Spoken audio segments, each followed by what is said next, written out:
Hi guys, welcome back to my channel. If you're new here, welcome. My name is Anya, and today I'm going to be talking about my favorite face brushes, all that are more on the affordable side. So if you're excited for this video, make sure you give it a thumbs up and subscribe to my channel. Let's get into the video. First things first, I say more affordable. These are not high end. These are brushes that you can get at CVS or Walmart or things like that. I don't really like the term affordable because it's sort of relative to the person that you're talking to. So what might be affordable for me might not be affordable for you and vice versa. So these are just less expensive than high-end brands. Only one that's a little more expensive. It's actually $16. Before I start with the brushes, I do want to let you know that I wasn't planning on filming today. I actually have an issue with my eyes right now. They're very, very dry. Like the actual skin on my eyes are so dry, and right here is dry as well. So if I look a little wonky in the video, it's because I've been having really, really dry skin.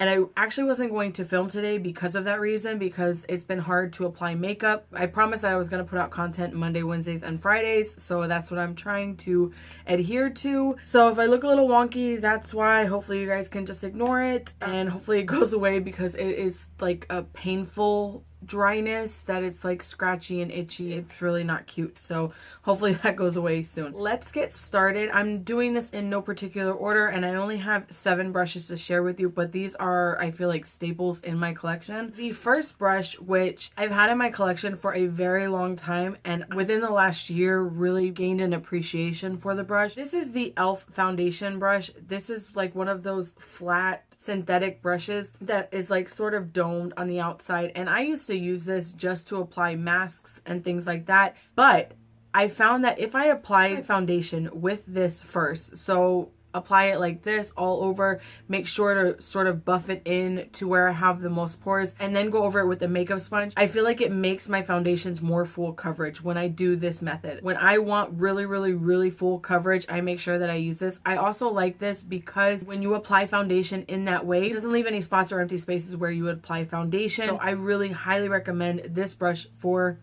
foundation, because it's called a foundation brush. It's not just for masks, I promise. Like, it's actually really good. And you apply concealer, you can sort of buff it out too, and that works nice as well. The next one is not technically a face brush, it's actually an eye brush.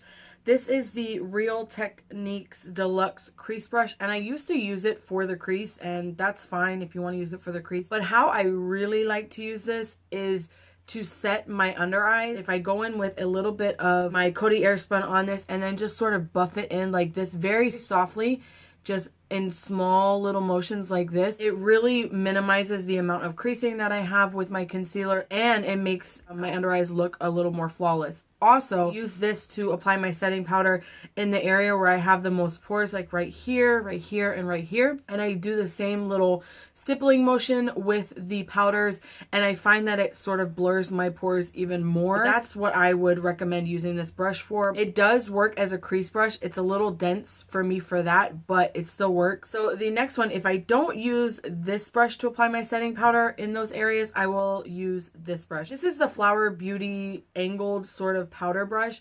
This applies your contour really nicely, your blush really nicely, your bronzer really nicely, but I like it best to apply my setting powders. What I'll do is I'll take my setting powder and I'll just go in like this, and I'll go really, really softly in sort of stippling motions down, like dragging it down like this. It really helps as well to fill in your pores, and it helps make your skin look more flawless. And I like using this on days when I'm in more of a rush. If I have more time to apply my makeup, I will go in with the setting powder on this brush, and then I'll go over the rest of my face with this brush, because I do have pores all over my face, and this just really helps to set my face and to make sure I have the most flawless finish. It is a nice angled brush. It's very, very soft. This is a really good quality brush because of how densely packed and how soft it is. It works really well for applying any kind of powder. Again, my favorite with the setting powder. The next brush I have is this guy. This is the e.l.f. Foundation Blurring Brush, and it is just a domed sort of kabuki foundation brush. I like this because it's not too dense when you're buffing in your foundation, where it sort of like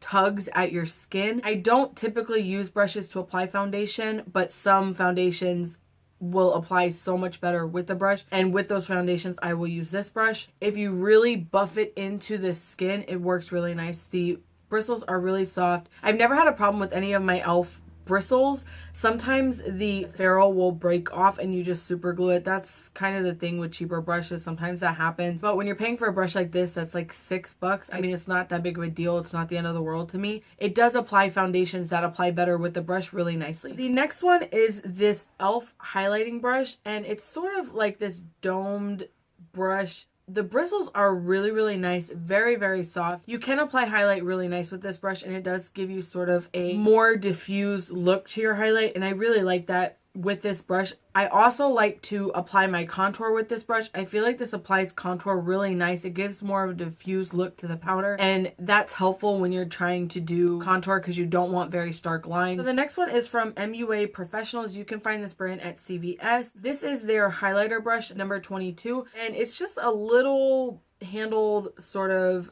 angled brush, but the angle, it has like a divot right here, so it's not like a flat angled brush. It has more of like a contouring to it. This is really good to apply product to the top part of your cheek. If you want a very blinding highlight, like if you have a highlight and you're like, I want to see what this can do and how actually blinding it can be, this is the brush for you. It is so densely packed but yet still soft that it just picks up so much product and applies it beautifully, but it gives you like that blinding, beaming, out of this world highlight effect. Because it's more of a large brush and not so small, you don't get like a strip of highlight on your face.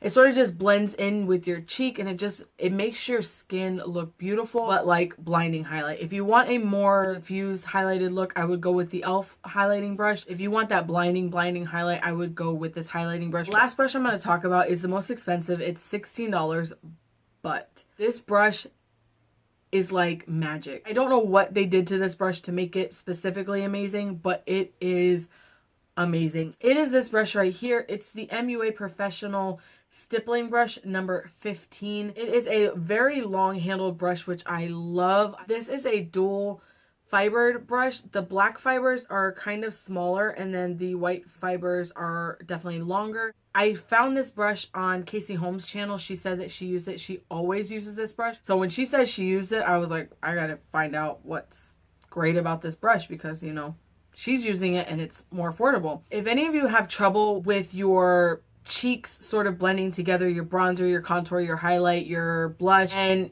those strips that can sometimes appear, it can look like Neapolitan ice cream with the dark, the pink, and then the top highlighter shade. If that ever happens to you, take this brush with no additional product and just buff it over your cheeks like this. There's something about this brush that just melts all the powders together, and you won't have the problem of defined stripes on your face. Sometimes that can happen if you don't fully set your foundation down before applying additional powder products, and this just blends the powder products beautifully. I will say that it sheds like the first 2 times that you wash it. So when you get it, actually wash it before you use it and then wash it again, and you should stop seeing the shedding. It hasn't shed on me since the second time I've washed it, and I've washed it a bunch of times after I've done that because I've used it a lot. If you make a mistake with your blush or your bronzer or your contour, just take this and sort of buff it out, and it just gives you like an airbrushed finish.